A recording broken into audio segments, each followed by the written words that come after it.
আসসালামু আলাইকুম পঞ্চম শ্রেণীর প্রিয় শিক্ষার্থীরা। আজকে তোমাদের সামনে আলোচনা করব তোমাদের প্রাথমিক গণিত বইয়ের অধ্যায় 1 পৃষ্ঠা নং 16। এখানে 16 পৃষ্ঠায় প্রশ্নের অঙ্ক আছে 8 থেকে 14 পর্যন্ত। আমরা একে একে সবগুলো প্রশ্ন সমাধান করব। তোমরা মনোযোগ সহকারে অঙ্কগুলো না টেনে দেখবা সম্পূর্ণ ভিডিও, তাহলে অঙ্কগুলো ভালোভাবে বুঝতে পারবা। টেনে টেনে দেখলে অঙ্ক বুঝতে পারবা না, সেজন্য সবাই অঙ্কগুলো না টেনে মনোযোগ সহকারে খাতা কলম নিয়ে ভালোভাবে দেখবা। দেখো, প্রথমে আমরা শুরু করবো অঙ্ক নং 8 থেকে। অঙ্কটা করার আগে অবশ্যই বুঝে প্রশ্নটা আগে ভালোভাবে বুঝে নিবা।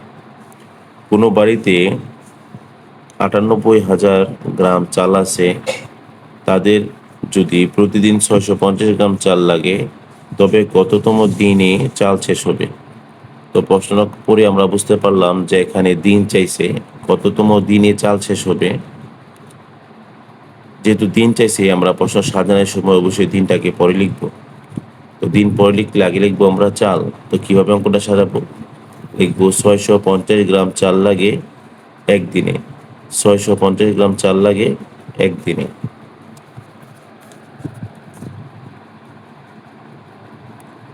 অঙ্ক নং 8।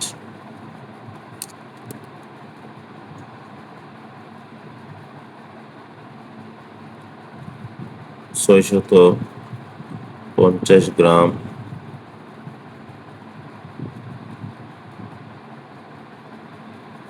চাল লাগে একদিনে। অতএব ৯৮,০০০ গ্রাম চাল লাগে।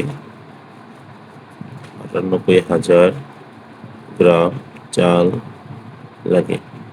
একটা নিয়ম তোমাদেরকে বলে দিই, তোমরা নিয়মটা সবসময় মনে রাখবা।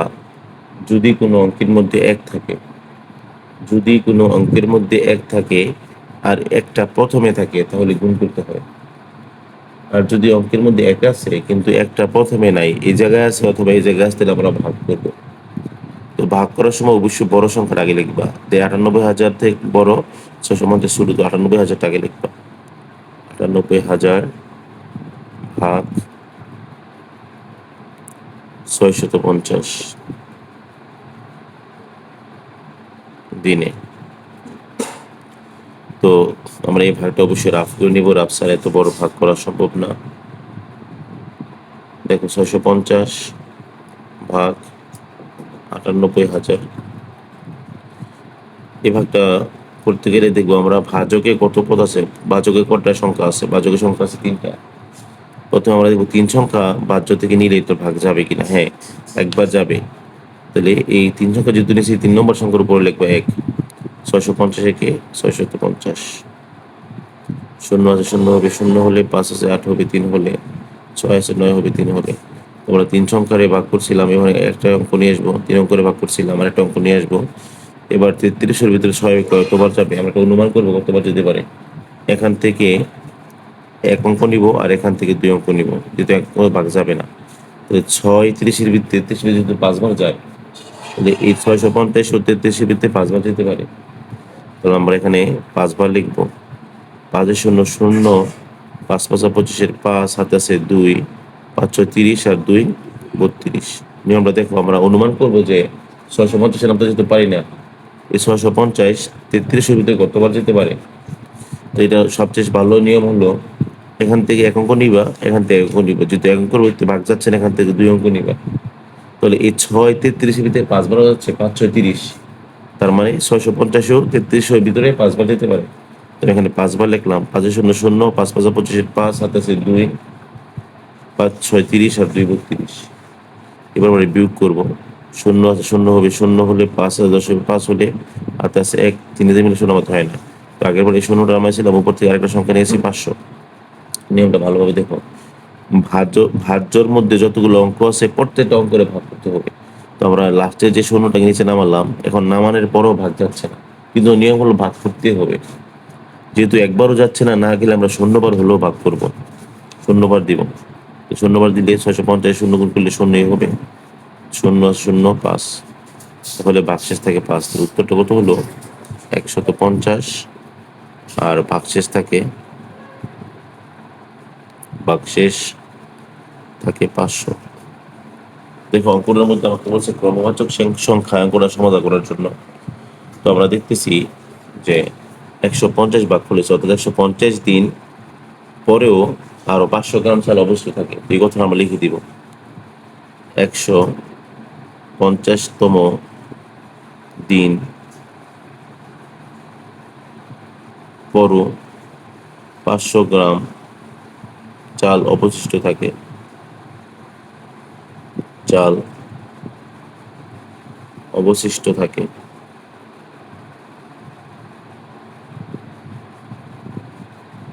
থাকে অতএব 150তম দিনে চাল শেষ হচ্ছে না, চাষ হবে এর পরের দিন। তাহলে 150তম পরের দিনে পর কত হয়? 150 যোগ 1 সমান সমান 151তম দিনে চাল শেষ হবে। দিনে চাল শেষ হবে। যেহেতু 150তম দিন পরও আরো 500 গ্রাম চাল থাকতেছে, তো চাল শেষ হইতেছে এর পরের দিন। তো 150 যোগ 1 151তম দিনে চাল শেষ হবে। আশা করি অঙ্কটা তোমরা বুঝতে পারছো। এবার আমরা চলে যাবো অঙ্ক নং 9। তো 9 নং অঙ্কে দেখো কি বলছে, আগে ভালোভাবে বুঝে নিবা। একটি বই তৈরি করতে 138টা কাগজ লাগে। 70,000 তা দিয়ে কয়টি বই তৈরি করা যাবে? তাহলে বই চাইছে, কয়টি বই তৈরি করা যাবে। তাহলে আমরা প্রশ্ন সাজানোর সময় বইটা পরে লিখবো। তো কিভাবে সাজাবো? লিখবো 138টা কাগজ লাগে একটি তো বই তৈরিতে, অথবা 138টা কাগজে বই হয় একটি।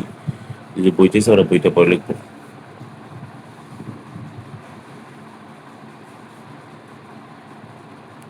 তো আমরা শুরু করলাম 9 নং অঙ্ক। আমরা লিখবো 138টা কাগজে বই হয় একটি। 138টা কাগজে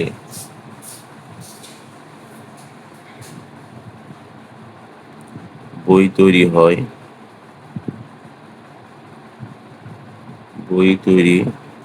হয় একটি।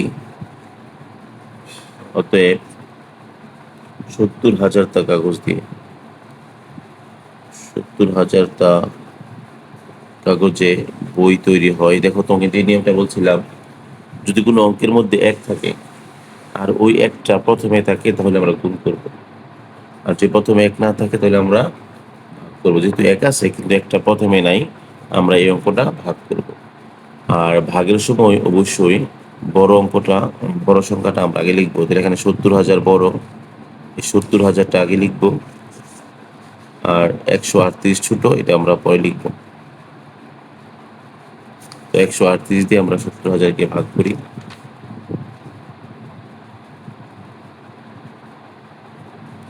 যেহেতু এখানে 3 অঙ্ক, প্রথমে আমরা 3 অঙ্ক করে অনুমান করবো কতবার যেতে পারে।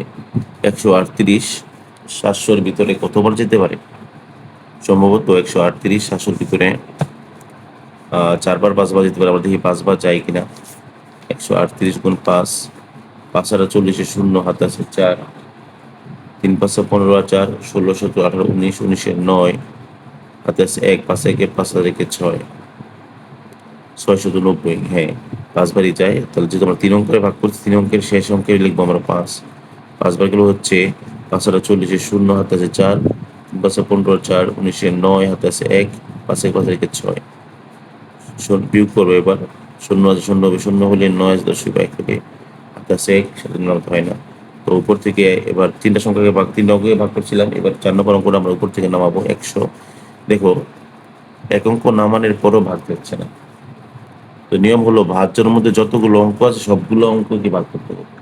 তো আর আমরা একবারে 2 অঙ্ক নামাতে পারবো না, যেহেতু এক অঙ্ক নামানোর পর ভাগ যাচ্ছে না, আমরা একবারও যাচ্ছে না, যেন 0 বার ভাগ করবো। 0 বার ভাগ করলে 0 হবে, আবার সেটা 0 নিয়ে আসবো। এবার 1000, তাহলে 138 1000 ভিতরে কতবার যেতে পারে? আমরা 5 বার দিচ্ছি, আমরা প্রায় 700 হয়েছিল। এবার আমরা 7 বার দিব। 138 7 বার দিকে যায় কিনা। 7 আর 56 6, হাতে আছে 5, তিন সাথে 21 আর 5, 22, 23, 24, 25, 26 6, হাতে আছে 2, 7 7 আর 2 9, 966। তাহলে যাচ্ছে 7 বার, আমরা এখানে 7 বার লিখবো। 7 বার দিলে হয় 966। 7 56, 6, হাতে আছে 5, 3 সাথে 21 আর 5, 26, 6, হাতে আছে 2, 7 7 আর 2 9, 6.4 হলে হাতে আছে 1, 27.3 হলে হাতে আছে 1.0 মাত্র হয় না 36, অর্থাৎ 560টা বই তৈরি করা যাবে। 560টি, আর ভাগশেষ থাকতেছে 34। তো প্রশ্ন যা করছিল তা আমরা লিখে দিব। প্রশ্ন বলছিল কয়টি বই তৈরি করা যাবে, আমরা লিখে দিব 560টি বই তৈরি করা যাবে। 60টি বই তৈরি করা যাবে, কারণ বাকি যে 34টা তা থাকে ওইটা দিয়ে বই তৈরি করা যাবে না। 560টি বই তৈরি করা যাবে। আশা করি এই অঙ্কটা তোমরা বুঝতে পারছো। এবার চলে যাব আমরা অঙ্ক নং 10। দেখো 10 নং অঙ্কে কি বলছে। 10 নং অঙ্কে বলছে শফিক সাহেব তার নিজ গ্রামের দরিদ্র মানুষের মাঝে 750টি 500 টাকার নোট দান করলেন। তিনি মোট কত টাকা দান করলেন? একেবারেই সহজ একটা অঙ্ক। তাহলে তিনি 500 টাকার নোট দান করছে। তো আমরা জানি 500 টাকার একটা নোট হয় 500 টাকা। তো আমরা লিখতে পারি 500 টাকার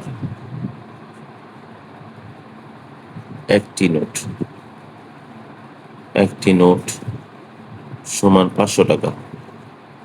তোমার কাছে যদি 500 টাকার একটা নোট থাকে তার মানে তোমার কাছে 500 টাকা আছে। তাহলে 500 টাকার একটা নোট হবে 500 টাকা। অতএব তিনি 500 টাকার মোট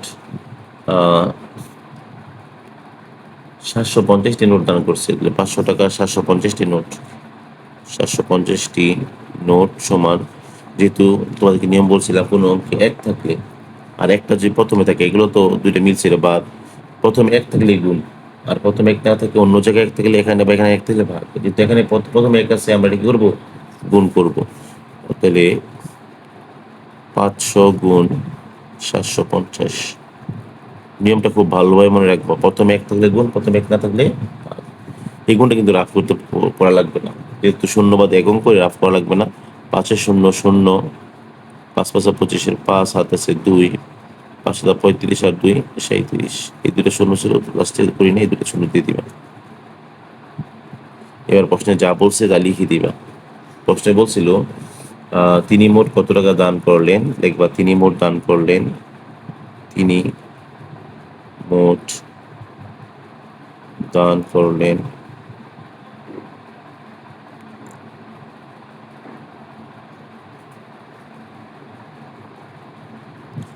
3,75,000 টাকা। এটা অ্যান্সার। আসলে তোমরা বুঝতে পারছো। এবার আমরা চলে যাবো অঙ্ক নং 11।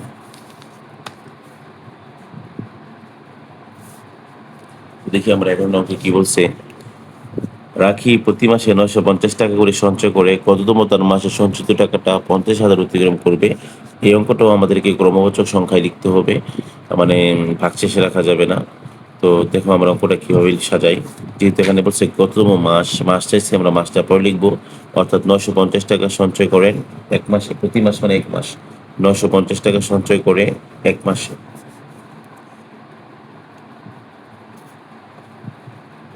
অঙ্ক নং 11।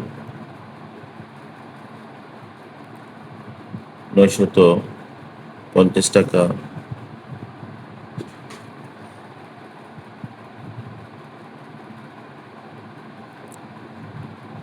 সঞ্চয় করেন, 950 টাকা সঞ্চয় করেন এক মাসে, এক মাসে। অতএব 50,000 টাকা সঞ্চয় করেন, 50,000 টাকা সঞ্চয় করেন। তো নিয়মটা কি বলছিলাম, কোনো অঙ্কে যদি এক থাকে আর ওই একটা প্রথমে থাকে তাহলে আমরা গুণ করবো, প্রথমে না থেকে যদি এই জায়গায় বা এই জায়গায় থাকে তাহলে আমরা ভাগ করবো। তো ভাগ করার সময় অবশ্যই তোমরা বড় সংখ্যার আগে লিখবা, এই 50,000 আগে লিখবা, ভাগ দিবা 950 দ্বারা। তো আমরা এই ভাগটা এখানে রাফ করে নিচ্ছি। 950 দ্বারা আমরা ভাগ করব 50,000-কে।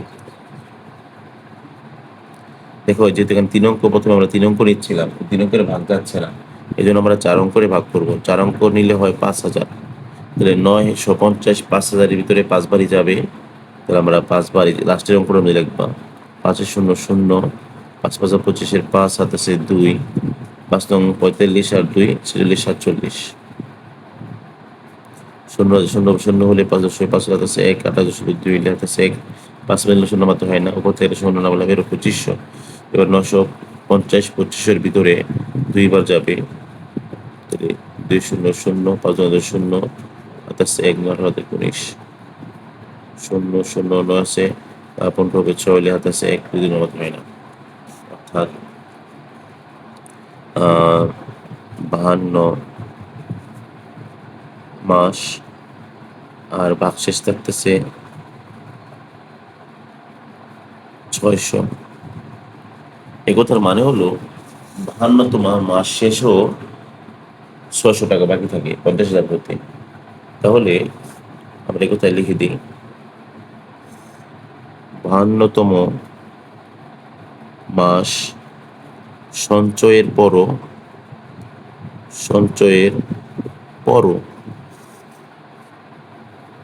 600 টাকা অবশিষ্ট থাকে। 600 টাকা বাকি থাকে বা অবশিষ্ট থাকে বা কম থাকে, অবশিষ্ট থাকে। অতএব যেহেতু 52তম মাসে হচ্ছে না, পরবর্তী মাসে আমরা 50,000 তৈরি করবে, অতএব 52 যোগ 1 সমান সমান 53তম মাসে। দেখো প্রশ্ন কি ছিল, কততম মাসে, কততম মাসে তার সঞ্চিত টাকা 50,000 তৈরি করে, তাহলে 53তম মাসে তার সঞ্চিত টাকা, তার সঞ্চিত টাকা 50,000 অতিক্রম করবে, 50,000 অতিক্রম করবে। এই লেখাটা তোমাদের মুখস্থ করতে হবে না, এখানে প্রশ্নে আছে, দেখে দিয়ে লিখবা কততম মাসে, 52 যোগ 1 53তম মাসে তার সঞ্চিত টাকা 50,000 অতিক্রম করবে। আশা করি এই অঙ্কটা বুঝতে পারছো। এবার আমরা চলে যাবো অঙ্ক নং 12।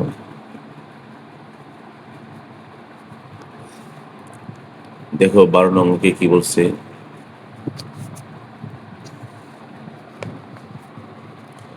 আসাদ মুরগি খামার করার জন্য 335টি ব্রয়লার মুরগি 225 টাকা দরে ক্রয় করলো, এতে তার কত টাকা খরচ হলো? দেখো একটা মুরগির দাম হলো 225 টাকা, সেরকম 335টি মুরগি ক্রয় করছে, আমরা লিখতে পারি একটি মুরগির দাম 225 টাকা।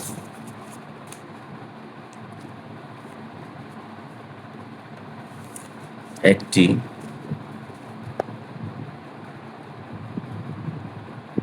মুরগির দাম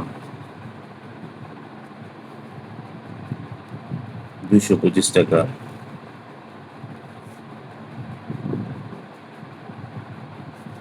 অতএব সে মোট 345টি মুরগি কিনছে, তো 345টি মুরগির দাম, 345টি মুরগির দাম। তো নিয়মটা কি বলছিলাম, যদি কোনো অঙ্কের প্রথমে 1 থাকে তাহলে আমরা কি করব, গুণ করব, 225 গুণন 345।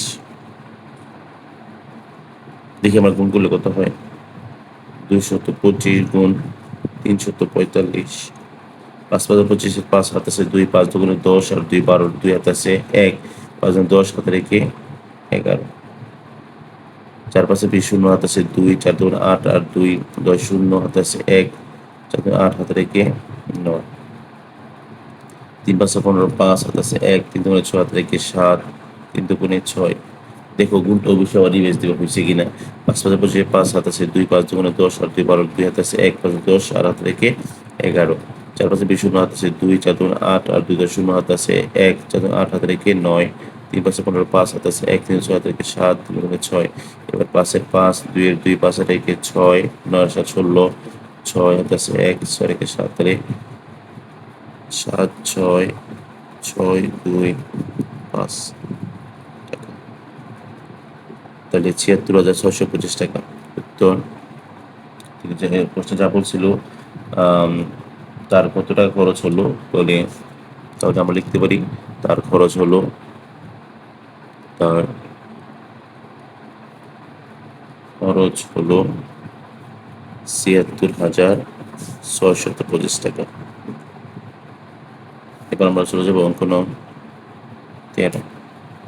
দেখো তোর 13 নং অঙ্কে কি বলছে, একটি আলমারিতে 560টি বই রাখা যায়, এরকম কতটি আলমারিতে এতটি বই রাখা যাবে? কি চাইছে? কতটি আলমারি চেয়েছে, কতটি আলমারি। তাহলে সাধারণত আমরা আলমারিটা পরে লিখবো 560টি বই রাখা যায় একটি আলমারিতে।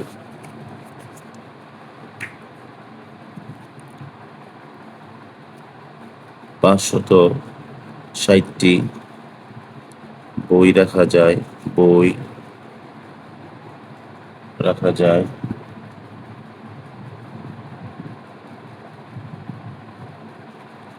একটি আলমারিতে।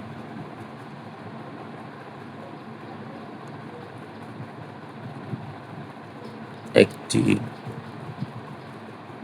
আলমারিতে। অতএব মোট বই আছে 3,79,680টি। 3,79,680টি বই রাখা যায়। তাহলে যেহেতু এক আছে একটা কতখানে শেষ আছে আমরা ভাগ করব। তাহলে 3,79,680 ভাগ 560 টি আলমারিতে। তো আমরা এটা ভাগটা করে নিই। 560 দিয়ে দেখো ভাগটা আমরা কিভাবে করব। 3,79,680কে, যেহেতু এখানে 3 অঙ্ক, প্রথমে 3 অঙ্ক করে ভাগ করার চেষ্টা করবো। না, 3 অঙ্ক ছোট যাবে না, এবার 4 অঙ্ক নিব। 4 অঙ্ক নিলে হচ্ছে 3,796। তাহলে 560 3,796 কতবার যেতে পারে? আমরা অনুকূলম যে 6 বার যেতে পারে। আমরা দেখি 6 বার যায় কিনা। 560 6, 6 শূন্য 0, 6 7 6 হাতে 3, 5 30 আর 3 33। হ্যাঁ, 6 বার যাচ্ছে, আমরা এখানে 6 বার লিখবো। 6 বার গুলো হচ্ছে 6 শূন্য 0, 6 7 6 হাতে আছে 3, 5 30 আর 3 33। 0 6 6 হলে 6 9 হইব, 3 হলে 7, 3 4 7 4 হলে উপর থেকে আমরা 8 নামালাম। এবার হলো 4300। তাহলে এই 543 কত হচ্ছে? 5,40। আমরা অনুমান করলাম যে 8 বার যেতে পারে, দেখি 8 বার যায় কিনা। 650 গুণ 8, 28 0, 6 48, 8 হাত আছে 4, 5,40 আর 4 44। 8 বার যদি বেশি যাচ্ছে, আমরা 7 বার দিব। 7 বার কত হয়? 7 0 0, 6 7 42, 2 হাত আছে 4, 5 7 35 আর 4 36, 7 4 39। 0 আছে 8 হবে, 8 হলে 6 আছে 2 6 হবে, 4 হলে 9 আছে 13 হবে, 4 হলে হাতে আছে 1, 9 হয় না। তাহলে 448 থাকে। আগের বার আমরা 8 নামাইছি, এবার 0 নিব। এবার 4480 মিলে গেছে, অর্থাৎ আগের বার 8 বার দিয়েছিলাম, 8 হবে 4480। উত্তর হচ্ছে 6 7 8টি আলমারিতে। তো প্রশ্ন করছিল প্রতিটি আলমারিতে এতটি বই রাখা যাবে। তাহলে লিখবা যে 678টি আলমারিতে। এটাই আনসার। আশা করি এই অঙ্কটা তোমরা সবগুলো অঙ্কের মধ্যে বুঝতে পারছো। পরবর্তীতে আমরা করবো অঙ্ক নং 14।